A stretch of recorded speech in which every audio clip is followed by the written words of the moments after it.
Балам мені әлі де кешіре алмайды. Ана үшін бұдан асқан қорлық жоқ. Өз балама емес, өзге адамға сенгенім үшін баламның алдында айыптымын. Менің Жәмила мен Жарқын деген егіз ұл қызым бар. Екеуі де балажан, сабақты жақсы оқып, бүгінде семьялы болып отыр. Бірақ ұлым Жарқын әлі күнге дейін маған өкпелі. Оған өзімнен басқа кімді кінәлайын? Біздің ауылда Самал деген келіншек бар еді. Самал үлкен ұлынан кейін 19 жылдан кейін қызды болды. Қызы Кәмшатты бүкіл ауыл жақсы көреді. Самалмен біз бір мектепте жұмыс істедік. Ол химиядан, мен биология сабағынан бердім. Менің жолдасым вахталық қызметте істеді. Кейде ақшамыз жетпей қалса, Самалдан қарыз алатынмын. Кейін күйеуім келгенде қайтаратынмын. Самалдың үлкен ұлы Ақтөбеде оқып, сол жақта жұмыс істейтін. Самалмен қарым-қатынасымыз жақсы болды. Балаларым да кішкентай Кәмшаттан ойнап, олардың үйіне емін-еркін барып жүрді. Самалдың тұрмысқа шықпаған Камал деген апасы бар.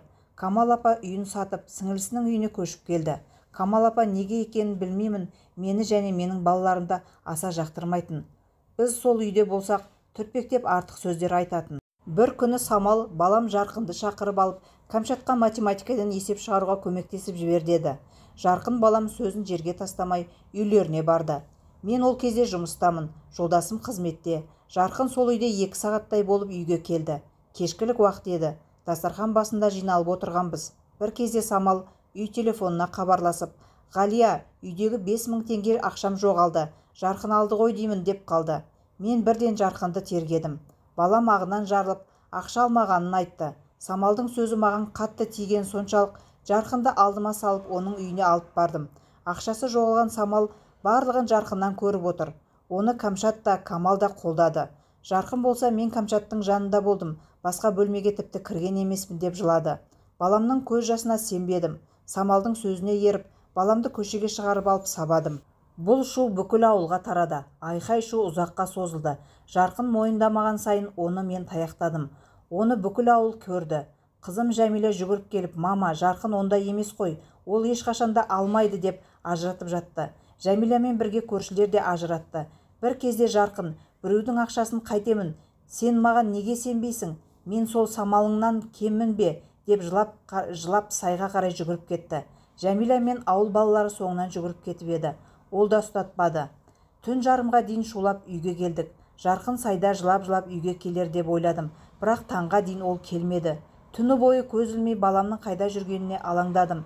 Не бір ойлар келді, әйтеуір өліп қалмаса екен деп тіледім. Таңертең көзі қызарып жаныма Жәмила келді.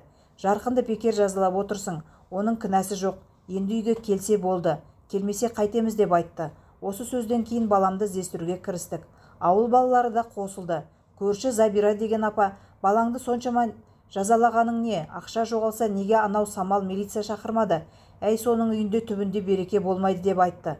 Сонда ғана есімді жиып, өзімнің дұрыс істемегенімді түсіндім. Жарқынды іздеп таба алмадық. Жолдасыма хабар бердім. Ол жұмыстан сұранып төнделетіп келді. Менің қылығымды бетіме басты. Бірден Самалға барып, «Баламның ақшаңды алмағанына көзің жеткен шығар. Міне 2 күн болды, таба алмай жатырмыз. Балам не өлі, не тірі екенін білмеймін. Егер балам өлі болса, сен екеуіңнен көремін» деп айтты. Самал сонда ақшаны Кәмшат алыпты. Камалдан сағыз аламын деп ақша сұраған екен, ол бермеген. Сонда менің әмияннан алып от деп отыр. 3 күн баламды іздестірдік. Сол күні кешке көрші ауылдағы қайнапа мен жездеміз келді. Машинадан түсе салып, «Құрсақтан шыққан балаңды өлтірейін дедің бе? Оның өмірі 5000 теңгеге тұра ма? Жарқын, заттарыңды жиыстыр. Бұл үйде сені алып кетемін. Сені де мұғалім дейді-ау» деп мені жерден алып жерге салды. Әжем анамның жан айқайын тыңдағысы келмеді. Анама өкпелеп бөлмесіне тығылып алды. Жәмиламен әкесімен араласып тұрады, ал мені көргісі де келмейді. Баламның алдында айыптымын, оған сенбегенім үшін жазықтымын. Осы жағдайдан кейін балам қатты өзгерді, оқуға да түспеді. Өзімді осы үшін қатты жазғырамын. Жарқын базарда жұмыс істейді. Өткен жылы үйленді. Тойын жасап берейік деп ниеттенген едік. Ол керек емес деп айтыпты. Келіншегімен неке қиған.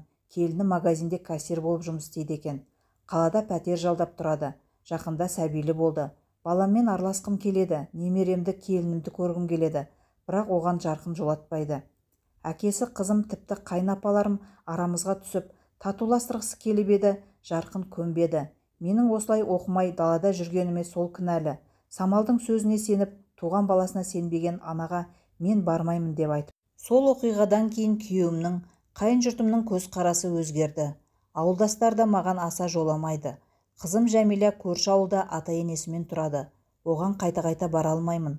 Жолдасым сол қызметінде, ауылда жалғыз тұрып келемін. Баламмен татуласқым келеді, кешірер деп армандаймын.